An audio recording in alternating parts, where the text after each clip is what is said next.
Hi, you're watching Animating with Wray episode 5. Today, we're going to learn how to do slightly more complicated skateboard maneuvers like the nollie 360 flip.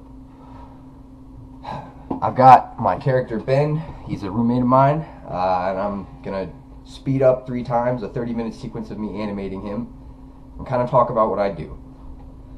I wouldn't suggest you do this or watch this tutorial unless you kind of have some knowledge of how 3ds Max works, how to make keys, how to move and rotate and scale stuff, and how to control a biped. This is kind of more of a technique and, tips and tricks video than it is a, exactly how to animate skateboarding video.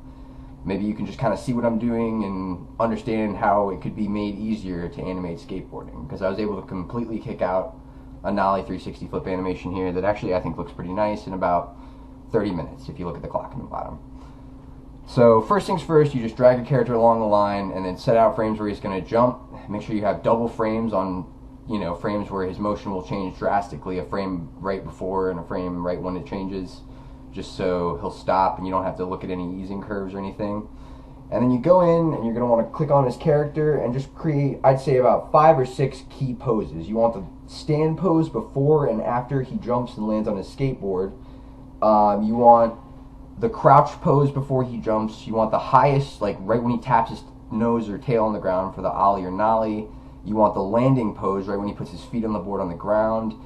And you want the pose after the landing where he crouches to absorb the impact. But beyond those 6 poses, or 1, 2, 3, 4, 5, I guess 5 poses, 1 reused if you're not doing any spins or anything, you can kind of get a really simple, easy blocking pass really quickly that basically looks like how it's going to look. And then after you've got those, or before, actually, what you can then do is, then you just want to do the board. And the board, you notice how I have the board rigged. What I have is a helper that controls him and the board around the middle of his hips, so I know where his hips should be to be balanced over the board. Then I have a helper below that that's just about the size of the board, so I can control the lateral rotation of the board. And then I have another helper, as you can see, like a bigger one, that controls the feet and the board. So the feet are IK planted on the helper or the board, or I forgot which one I did them to. And basically, it's just whenever they're planted or sliding, those yellow keys, they'll move with the board, am I to drag that helper. And I also, a good rule of thumb is the board takes 2 frames if you're animating at 30 frames a second to go from flat to popped. And then, usually you're going to get about 10 or 15 frames of air time depending on how big the trick is. But once you have that board's rotation made on the lateral, then you go with the board's, I guess, coronal rotation by rotating the board itself, the actual mesh of the board.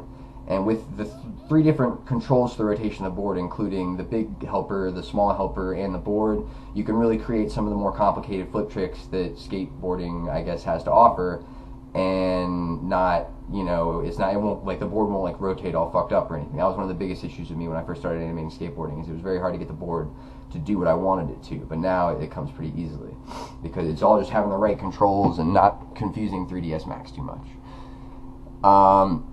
But anyways, so as you can see there, I kind of got the whole little 360 flip animation done, and if you look at the board, you can see the flip coming together, because I already have the basic blocking poses of how he does it kind of laid out. So when I go back in there, it's just kind of fun, detailing it, moving the feet, kind of giving it some flair, you know what I mean? And then it becomes a full fleshed out animation. I will show you renders of such a thing at the end here.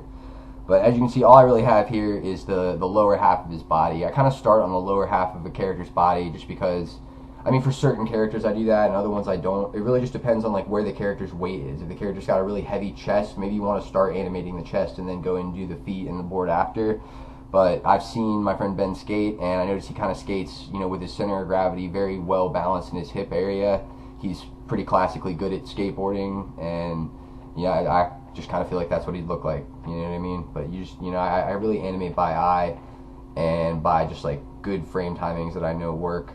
I hate having to open up the curve editor or anything like that, just because it's I feel like once your animation has to be rescaled or something like that, it's already too far gone, I like to get something good in the first couple of passes, and then just be able to go back in and just change frames and really, never be too dissatisfied with what I've done.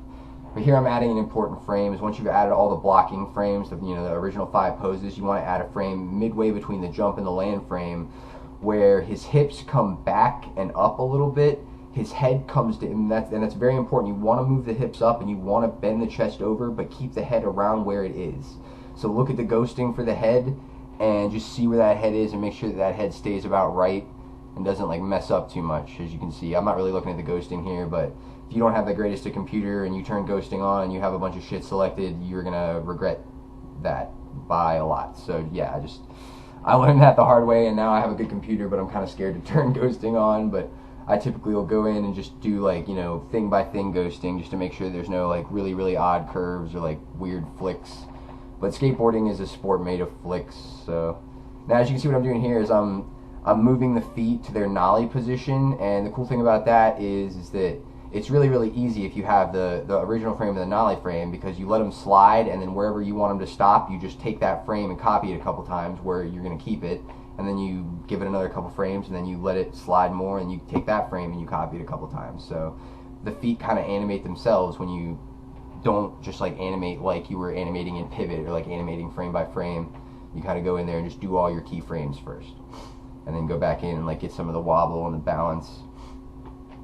And that's the best thing about having, you know, a little board helper like that, is that when I'm ready to animate the actual board, like wobbling and bending and turning and moving and whatnot, I can simply drag it, and the feet, if they are touching the board and planted or sliding, will move with the board.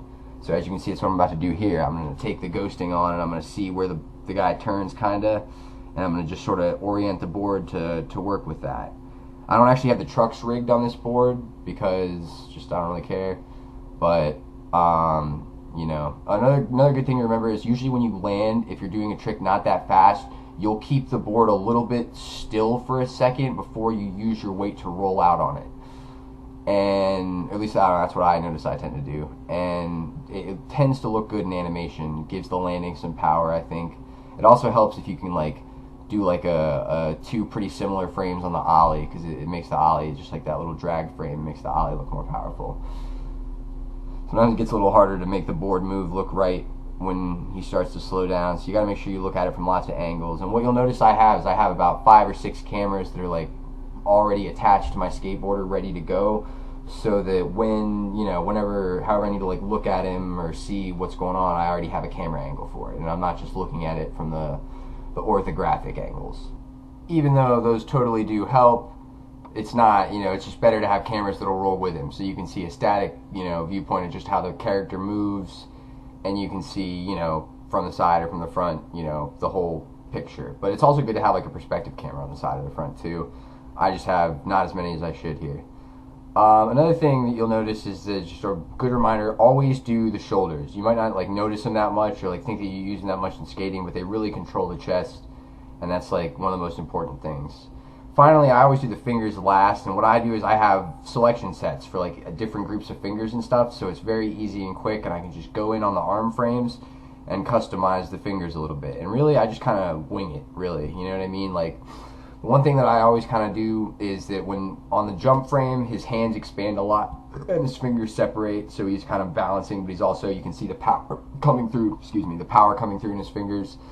And then on the land frame, I kind of have his fingertips bent and his palms facing the ground, as though if he were to fall, he would be able to catch himself, but his arms are up around, you know, below his shoulders, but about his chest, so that he, you know, he's ready to land. And, you know, once those hands are done, really, it's the animation's like ready to go. Like, as you can see, like, I've kind of been talking through it, but if you've looked at it, like, you know, it goes from nothing to done pretty quick. And this is sped up 3 times, so it took about 30 minutes or 28 minutes to do this animation.